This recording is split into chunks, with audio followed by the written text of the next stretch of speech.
wait on other people to be what you've been told. You can't wait on their affirmation. You can't wait on their approval. You can't wait on their support. Sometimes you just gotta run and look behind you and say, everybody who wants to run, but I can't stop running because you're not running. Listen to me, hear me. You can't stop chasing your dream just because somebody in your life will chase it. You can't stop believing in yourself just because somebody in your life will believe in you. You can't stop chasing the dreams of your life just because when you know when you do it, you're gonna have to do it all by yourself.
wait on their affirmation. You can't wait on their approval. You can't wait on their support. Sometimes you just gotta run and look behind you and say, everybody who wants to run, but I can't stop running because you're not running. Listen to me, hear me. You can't stop chasing your dream just because somebody in your life will chase you. You can't stop believing in yourself just because somebody in your life will believe in you. You can't stop chasing the dreams of your life just because when you know when you do it. JW, stop writing pizza.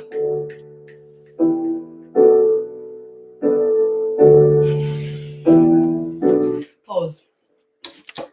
Okay, everybody, hi and good morning and welcome to today's edition of English Live, where I will be giving you a bit of a taster and an introduction to Shakespeare's wonderful play of love, hate, family feuding and revenge, Romeo and Juliet. Okay, but before we get going, lots of shout outs. So a big shout out to Mark from Co-op Academy in Bebington. Hello to Freya, who is 9 in Hereford. And a shout out to Rafi, who is 9 years old today. So happy birthday to you. You've got the weather Fantastic. Happy birthday. A big shout out to Neve and Dylan in Leighton Buzzard, local to me, to Abdullah in year 5, who has moved home to Stoke from where he lived before. And you're working really hard on your English and your mum is really proud of you. So well done. Shout out to Ben and Matt in Coventry, to Heidi, who is 10 and watches with her dog, to Jacob and Georgia in Chesterfield, to Yashika, who is 10 in Telford, to Isabel. Hi, Isabel. You just asked if I was having a nice day. I'm having a lovely day. I'm going to go for a walk in the meadows with my daughters and my husband after this. Shout out to Alex and Max in Sidcup, to Amberly and Ben, who are watching in Switzerland. Lovely part of the world. Did a couple of ski seasons in Verbier. I love Switzerland. Hello to Aaron and Julian in Maidstone. A big shout out to Di and the gang who are supporting me where my dad works. Hello to you. And shout out to Tidra and Jonah in Leeds who are working really hard. Fantastic. To Rafa, who is 11 in Spain, Tanya, who is 11, Alex, who is 8, also in Leighton Buzzard, and to Mum Daisy and daughter Arlen, who is 9, who have been supporting my lessons from the very beginning. So thanks for your support and welcome everybody to my lesson today. So if you're new to English Live, just a reminder that you can download this document from my English Live Resources Facebook group. There's a different document for each lesson and it has 6 tasks on it that are aimed at different learning styles and things for different learners that are motivated by different types of activities that will extend and consolidate the work that we do in this very short lesson today. Once you've completed your task work, you're also very welcome to upload pictures or videos of it into the same group. And I love looking through it all and seeing all the wonderful work that you're doing. I was absolutely overwhelmed yesterday looking at all the wonderful war poetry that you all produced. It was amazing. It was fabulous. I need to go back through and give you all some comments, but I was reading through them with my husband last night and we just were blown away by how creative and perceptive you all are. So really well done for that. Okay. It's a bit warm in here. I'm just going to open the window. Right. So today's starter activity is a little bit different to the ones I usually do. Today, I'm asking you to use your listening skills for this short task. So I'm going to read out a tongue twister. I'm going to say a tongue twister aloud, and I want you to count how many times I say the word would. I'll say it twice. Are you listening? How much wood would a woodchuck chuck if a woodchuck could chuck wood? How much wood would a woodchuck chuck if a woodchuck could chuck wood? How many? I'm going to ask you again, but this time I want you to count how many times I say the word chuck. How much wood would a woodchuck chuck if a woodchuck could chuck wood? How much wood would a woodchuck chuck if a woodchuck could chuck wood? I can just see the numbers flying through the comments. Someone said 1,000. That's a bit of an exaggeration. So wood is said 5 times and chuck is said 4 times. So well done if you got that right. The reason I've asked you to do a listening starter activity today is because I'm going to read you the story of Romeo and Juliet, a shortened version, but you need to listen very carefully, okay? Now, whilst I'm reading this story, I'd like you to think of a question about the story. It could be about the characters, about the plot, it could be anything. And you can pop that question into the chat and I will try and answer questions about Romeo and Juliet's story before the end of the lesson. So, here we go. I've typed it up because I have a bit of a tendency to waffle and I don't want to miss out any of the very important details in this complicated plot. So, here goes. Romeo and Juliet. Set in Verona in Italy, a long-running feud between 2 powerful families, the Capulets and the Montagues, erupts into bloodshed. Romeo Montague is a young romantic and he gatecrashes a Capulet party with his friend Mercutio, who's also friends with the Capulets, and his own cousin Benvolio. This creates a big conflict with Tybalt Capulet, who is a young and angry member of the Capulet family. Okay, so at this stage, there's just lots of arguing and fighting and disagreements going on. Romeo spots Juliet Capulet and instantly falls in love with her. It's love at first sight. She is soon due to marry her father's choice, the County Paris. She doesn't really want to. Secretly, Romeo and Juliet kiss and they declare their love for each other and they go their separate ways. With the help of her nurse, Juliet arranges to marry Romeo the following day. Following the wedding, Romeo attempts to break up a street fight between Tybalt, Juliet's cousin, and his friend Mercutio. Mercutio is killed, and it leads to Romeo killing Tybalt. Because of this, Romeo is banished to live in another town called Mantua. In a desperate attempt to be reunited with Romeo and to avoid having to marry Paris, Juliet takes advice from the friar and she fakes her own death. This is where it starts getting really interesting now. She drinks a sleeping potion and it makes her appear dead, but she expects that she will wake up again in a few days' time. One of Romeo's friends tries to pass a secret message to him, explaining that the death has been faked and that the plan is for them both to reunite eventually when she reawakes. The message fails to reach Romeo in time, okay? Just misses the message, and believing that Juliet is dead, he rushes back to Verona and he visits her body in the tomb. In his grief, he takes his own life beside her body. But then Juliet wakes from her deep sleep to find Romeo's corpse beside her. She then kills herself too. The grieving families agree in the end to end their feud in honour of their only children who lost their lives because of the feud and over love.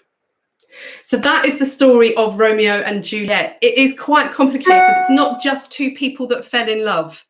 Okay, there's lots of twists and turns, there's murders, there's revenge. It's a wonderful story. You can watch different film versions of it, and if you can handle the Shakespearean language, especially now that you know what happens, I would definitely recommend the Baz Luhrmann version for you. It's absolutely fascinating, but do check with your parents first because there are some violent moments in there. Okay, so we're going to move on to a task now. What I would like you to do is try and work out what, you probably know what at least one of these words means. I'd like you to try and work out what these words mean. You can discuss them with your family or your siblings, whoever's watching with you, or you can look them up online, or you can just come up with an idea, because I will tell you after this short task. So I'm going to give you a minute to discuss that. Okay, off you go. Good luck. Play.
they mean? Did you work it out? Well, before I give you the answers, there is a extra big hello that I would like to say today to everybody who is a student of Mr. Kingman, my husband. So a big hello to everybody at Pixbrook Academy. You're a very, very lucky lot, because I know your teachers are planning some really exciting work on Shakespeare for when you go back to school. So big hello to all of you and to Mrs. Smythe, your teacher.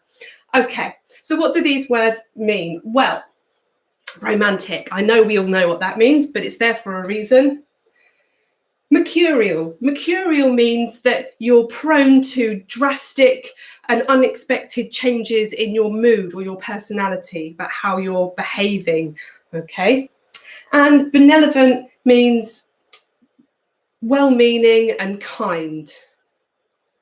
So now that we know that, I'd like to just link these words up with the names of some of the characters in Romeo and Juliet. Let's see if I can do this clipping two pieces of paper on the board thing.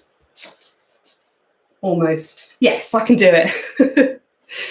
So when I do this, you'll realise that actually Shakespeare has done something really clever here in the names that he has given to his characters. And by giving them these particular names, he's suggesting to us a little bit of extra information to help us understand their personalities.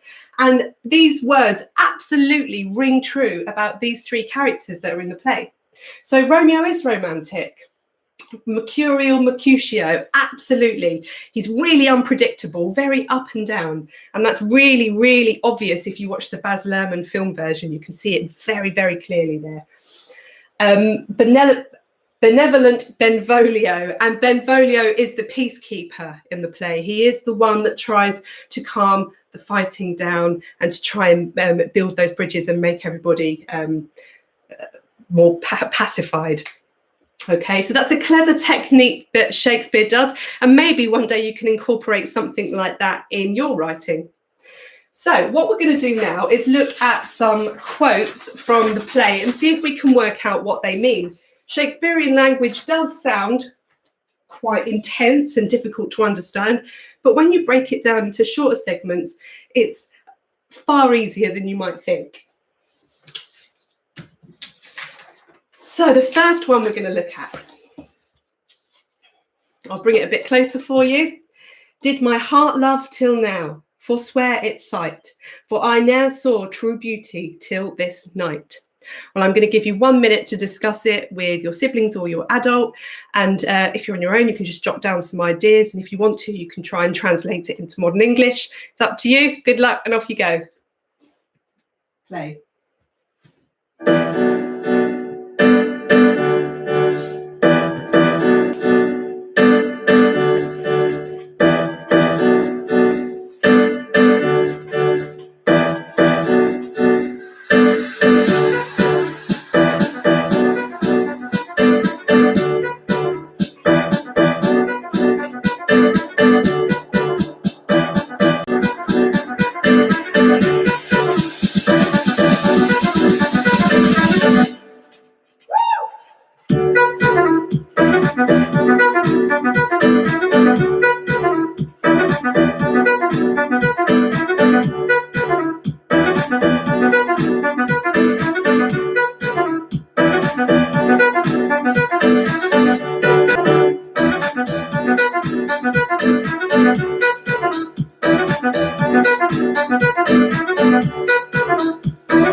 Well done, Monty Nut. You're right.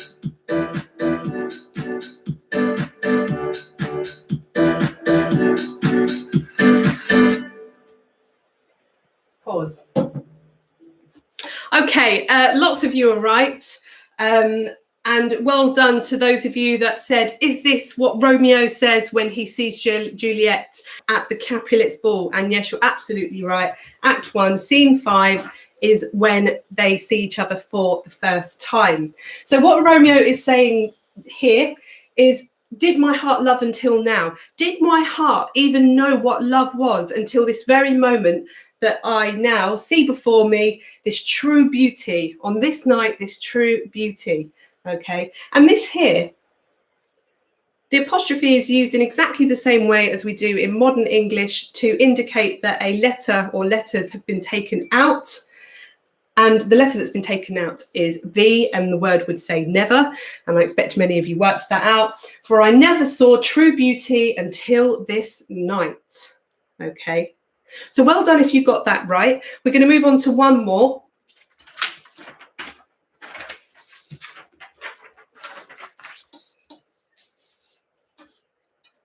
So this one, love is heavy and light, bright and dark, hot and cold, sick and healthy. It is everything except what it is.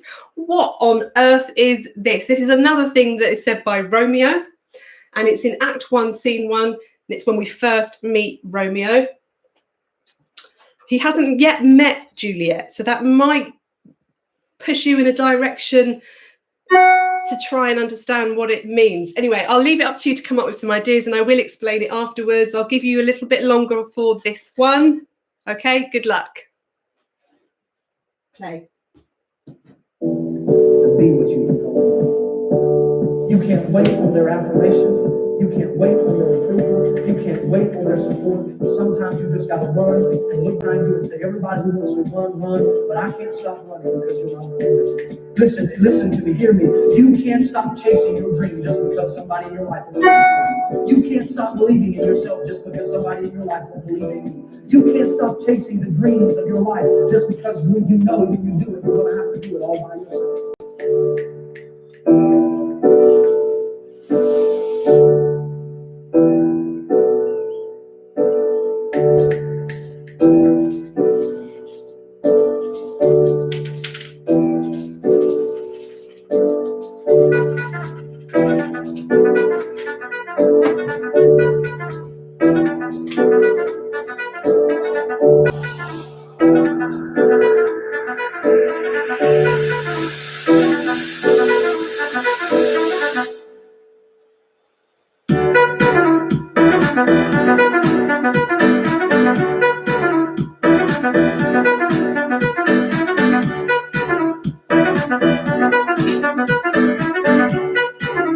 Pause. Okay, seems like I'm going to have to remind some of you again that the live chat facility is for coming up with ideas related to the work, or asking for shout outs, or being supportive to other learners, and not for spamming. I will go through the live chat after this lesson, and I will remove the facility from some of you. That's the last I'm going to say on it during this lesson. Okay, before I explain to you what this quote means, a few more hellos for you. So hello to Neil, who is 55 in Kenilworth, who should be working from home, but instead he's watching my lesson. Well, Neil, you're doing the right thing. Take a break, do some English, go back to your work later. A big shout out to Josh, who is 9 in Amersham, to Esther Nandy, hello, to Harriet, who is 11 in Burnley. Shout out to Amy, Ben, Ethan and Jenna in Scotland. Hello to Caris, who is 10 in Haslemere. To Caitlin, hi Caitlin, to Harry in Harpenden, to Charlie from Pixbrook, hi Charlie, I'm glad you're watching along, to Nick, who is 9 in Slough, to Mably, who is 10, and to Amelia in Poland, who's watching from Poland. So big shout outs and hellos to all of you, and well done for participating in the work today. And the big hello and the biggest shout out of this section is to my mum, who watches from 30-40 miles away and sends me all of the names of people that I should give shout outs to, and lets me know if the board is nice and clear. So big shout out to you, mum. Thanks for your help today. Right, what does this quote mean? Well, I was looking into the comments to try and see what ideas you were coming up with, and lots of you said that it's to do with feeling completely slammed in love. And I think you're quite right. Let's see if there's any more. Okay. Yeah, some of you saying it's his experience of love, and that's absolutely right. So, like I said, this is before he meets Juliet. So at this stage, he's actually in love with somebody else, and her name is Rosaline, and she's actually Juliet's cousin. Now, this is unrequited love. Rosaline doesn't feel the same at all, and Romeo is really finding it difficult to process those feelings of unrequited love. So what he's expressing here is that love isn't what he expected it to be. It's not all happy and lovely and singing birds and flowers and romance. It's frustrating and confusing, and it's making him unhappy.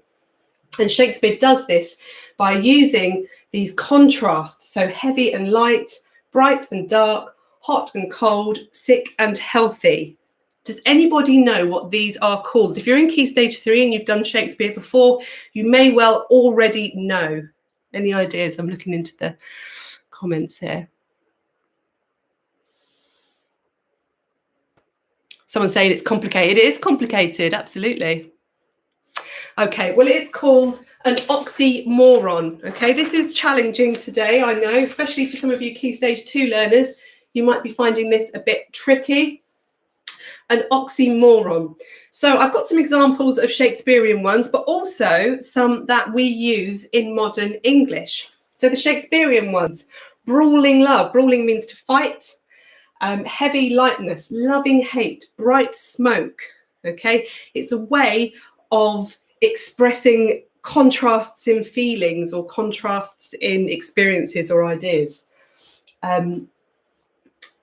The modern ones that we use today are freeze or burn, seriously funny, only choice, and original copy. Okay. Now, actually, the word oxymoron comes from a Greek word meaning sharp fool. Okay, so it's just a way of labeling a figure of speech that has two contrasting ideas. So what I'd like you to do for the last task of this lesson today is to come up with your own oxymoron. Now, there are three ways that you can do this. You can either think about ones that we use in modern English, and you could write some of those down. You could come up with your own Shakespearean style one. Or if you feel like that's going to be a bit too tricky for you today, you can take bright smoke and you can look for a synonym for bright and a synonym for smoke. In fact, you could do this to any of them and come up with your own one that way. So a synonym for bright could be shining, and a synonym for smoke could be fog. So your oxymoron would be shining fog. Okay. And if you come up with a great big list of oxymorons, you can read them out loud to someone at home, and it will sound like you're doing a Shakespearean monologue. Okay, I'm going to give you a minute or two to come up with some ideas, and I will look for good ones in the comments. I can see already blinding gas. Wow. I will definitely read out some of the best ones. Good luck. Play.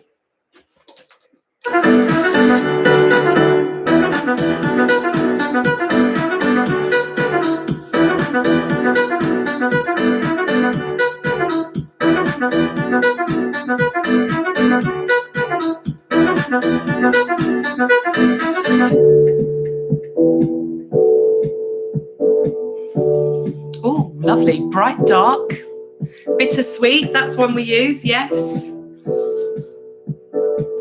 Stupidly smart, frozen heat. Wow. Happy tears, yes. That's a really good modern one.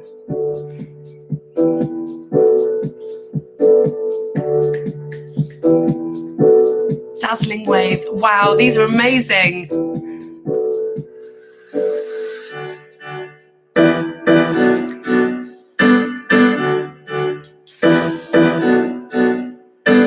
Blazing fumes. Wow, they're going so fast now. Jump of joy.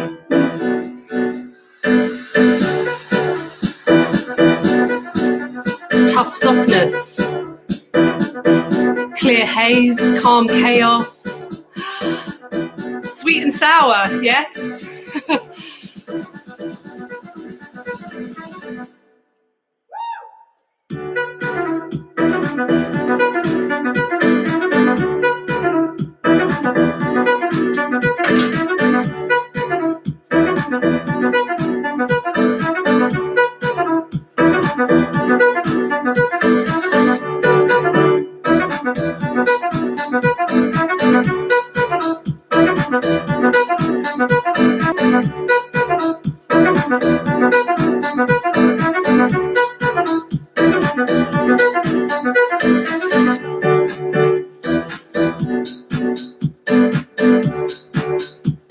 Hateful Love, that's a great one.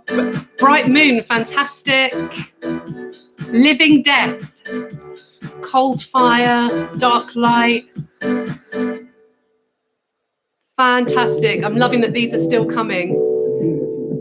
Adoring Love. Crazy Serious, Black and White. You can't wait for their support. Sometimes you just gotta run and look behind you and say, everybody. Terribly Good. That's a great modern one that we use. Well done. Listen to me, hear me. You can't stop chasing your dream just because somebody in your life is chasing it. You can't stop believing in yourself just because somebody in your life won't believe in you. You can't stop chasing the dreams of your life just because when you know when you do it, you're gonna have to do it all by yourself. Pause. Okay. Some absolutely fabulous oxymorons coming up in the comments. I can see them still coming through now. Calm Panic, that's great.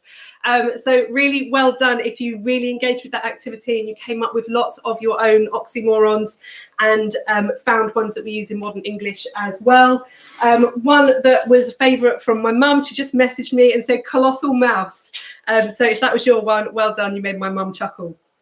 Hello to Ellen in Welwyn Garden and to Eddie in Oxford and to the person who asked what a friar was. So a friar is like a priest or a vicar or somebody that works that practices in a religious establishment like a church or a monastery type thing. And to the person who said, how old is Juliet? Well, Juliet is actually 13 in the play. And we know this because the nurse says that she is not yet 14.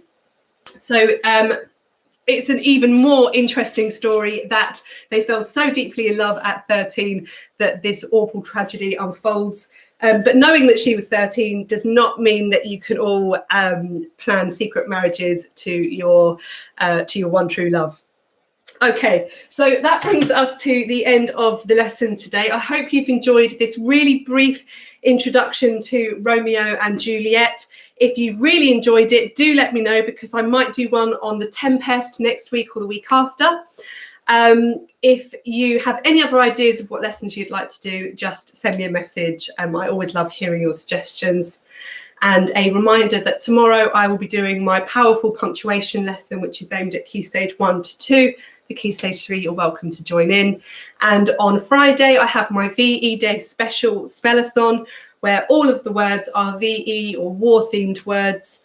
And I will be reading out some of the poetry from yesterday's lesson, as well as the winners from my letter writing competition. Okay, so definitely tune in for Friday's spellathon. So lots of you I know now are going, Bertie, it's time to see Bertie. Bertie, you're going to say a quick hello to everybody. Here he is, the big lump. So from me and from Bertie, have a lovely afternoon. Enjoy doing the task work. And I will see you tomorrow. Bye-bye.